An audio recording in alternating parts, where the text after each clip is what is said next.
क्या दस्तावेजों से ही भारत ये आज़ाद हुआ है? क्या दस्तावेजों से ही भारत ये आज़ाद हुआ है? भगत सिंह की फांसी का क्या? बता उसका हिसाब कैसा? हमें पता है भगत सिंह, सुखदेव तथा और कई स्वतंत्र सेनानियों ने अपने प्राणों की बलि दी है। तो अगर दस्तावेजों से ही आज़ादी मिली है तो उसका बोल क्या है? आगे बढ़ते हुए मैं कुछ पंक्तियां और जुड़ना चाहूँगा। है कहाँ उद्दाम सिंह की यादें, लंदन को जिसने हिला दिया? अगर आपको यह याद नहीं तो मैं याद दिलाना चाहूँगा, उद्दाम सिंह वही वीर हैं जिन्होंने लंदन में जाके जनरल डायर के सीने में सदन में गोली मारी थी और हमारे देश के जलियांवाला बाग हत्याकांड का बदला लिया था। है कहाँ उद्दाम सिंह की यादें, लंदन को जिसने हिला दिया? है कहाँ छुपी माँ लक्ष्मीबाई, खून के आंसू रुला दिया?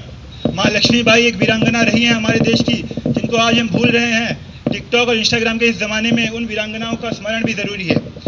तो आगे मैं तिरंगे से यह बोलना चाहता हूँ, है कहाँ उद्दाम सिंह की यादें, लंदन को जिसने हिला दिया? है कहाँ छुपी माँ लक्ष्मीबाई, दुश्मन को खून के आंसू रुला दिया? यह लाइन हमें बहुत फेमस है कि साबरमती के संत तूने कर दिया कमाल, दे दी हमें आज़ादी बिना खड़ग बिना डाल। तो भाइयों, क्या आज़ादी हमें बिना खड़ग बिना डाल ही मिली है? क्या खून किसी का बहा नहीं है? तो मेरी आगे की पंक्ति उसी पे समर्पित है। यह मैं मानता हूँ कि साबरमती के संत ने कुछ कमाल किया है, उनके व्यक्तित्व की पराकाष्ठा पूरे विश्व में नहीं है। फिर भी साबरमती के संत ने भी कुछ कमाल तो दिखलाया है। साबरमती के संत ने भी कुछ कमाल तो दिखलाया है। हर कतरा बोला इंकलाब, तभी तू लहराया है।